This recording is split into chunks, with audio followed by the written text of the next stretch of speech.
Even in my opponent in the last elections, the 2025 elections, publicly admitted that she signed the impeachment of VP Sara Duterte in aid of allocation. Yung bumoto ba ng yes, maririlisan? Yung bang bumoto ng no, at yung mga abstain, maririlisan? Ang impeachment na ito ay maliwanag na disenyo ng Marcos administration, hindi para malaman ang buong katotohanan. The Committee on Justice for the first time in the history of Congress did not allow a member to pose questions to witnesses or resource persons. Hindi ako nagkaroon ng pagkakataon tanungin ang mga kadududang pahayag ni Madriaga at iba pa. We cannot be loud against the Duterte but silent against Marcos. There are clear signs of abuse, of misgovernance or cover-up of corruption that cause our country and people economic distress. Dagdag Balita News Update. May I speak on a matter of personal and collective privilege to defend my integrity against criticisms on my stand not to participate in this Congress's impeachment process.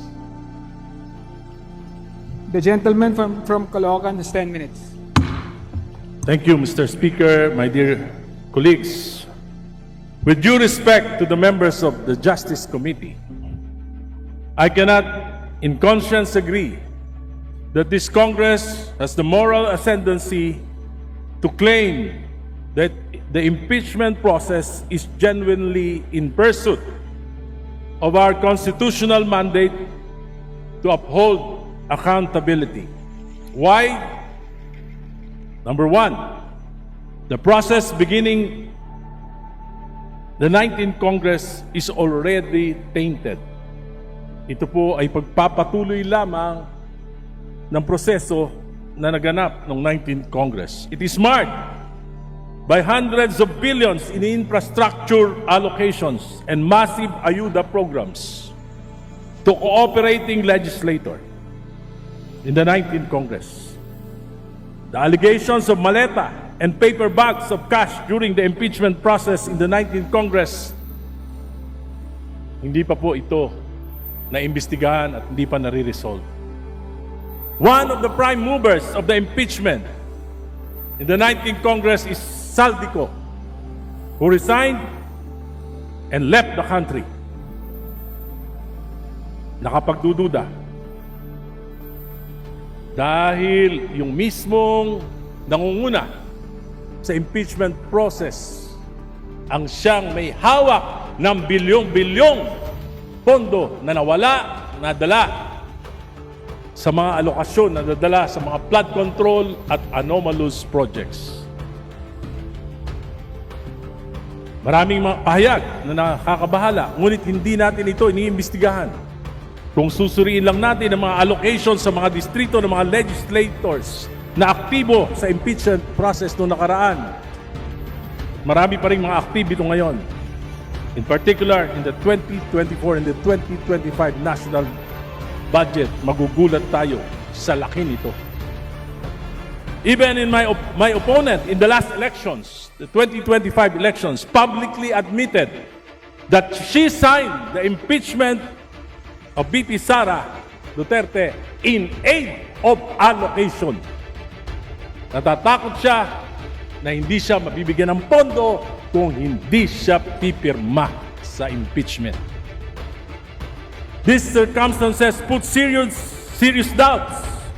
Is this accountability or is this about political leverage? After the impeachment vote in the plenary, let us examine the status of the four later release allocations. Let us see if this correlates with how members will be voting in the 20th Congress. Yung bumoto ba ng yes, maririlisan? Yung bang bumoto ng no, at yung mga abstain, maririlisan? Malalaman natin ang katotohanan sooner or later. Ang impeachment na ito ay maliwanag na disenyo ng Marcos administration. Hindi para malaman ang buong katotohanan at para panagutin, kundi upang pabagsakin ang kalaban sa politika at upang makalusot sa pinakamalaking nakawan sa kasaysayan ng bansa. Ginagamit ang mga institusyon na dapat ay neutral tulad ng NBI, COA at AMLAC. This impunity, nakakabahala po. Kailan ito titigil? Paano? Pag ako na, tulad ko, na bumabatikos, paano kung gusto kong patahimikin? Gagamitin din ba yung mga ahensya na ito? Baka magulat pa tayo. Maulit ang kasaysayan. Magamit ang mga institusyon para sa pagpapanatili sa kapangyarihan. Naganap na ito. Nagmalabis.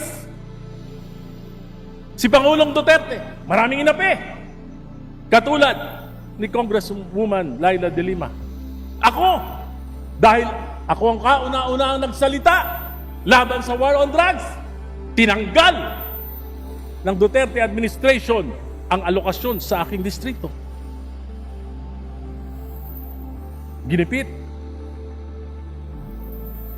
Palit, kung ginawa ito ng administrasyong Duterte sa kanyang mga kritiko,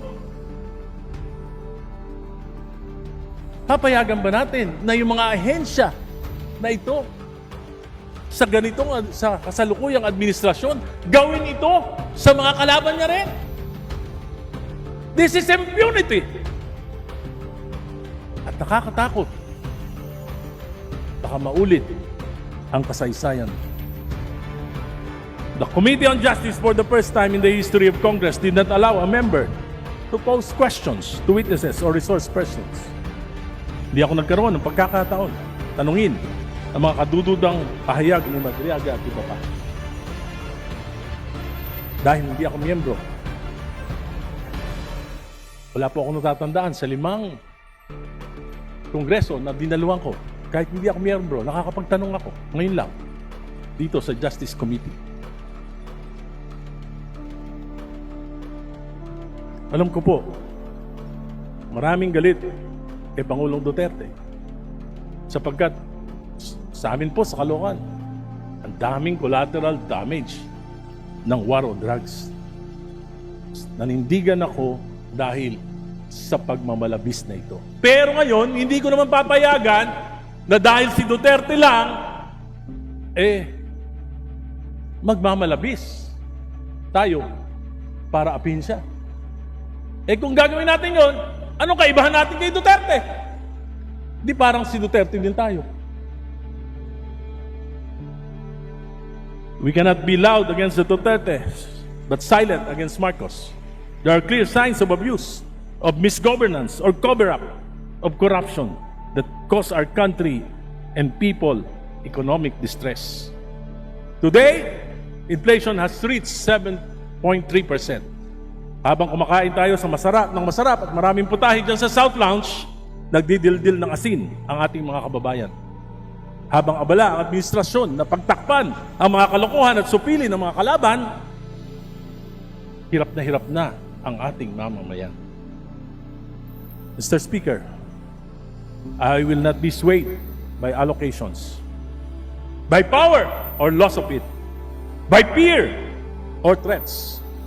I will stand by the dictates of my conscience, guided by my discernment and prayers, and what I believe is for the betterment of our country.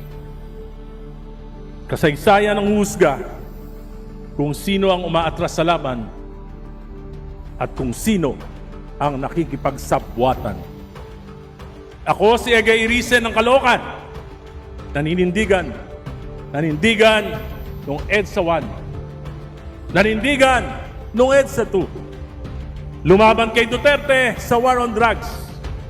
40 taong lumaban sa mga political dynasties. lumaban para kay Noynoy, para kay Cory, para kay Mar Rojas, patuloy na lalaban sa Administrasyong Marcos hanggang hindi nito masusumpungan ang katinuan. Maraming salamat po.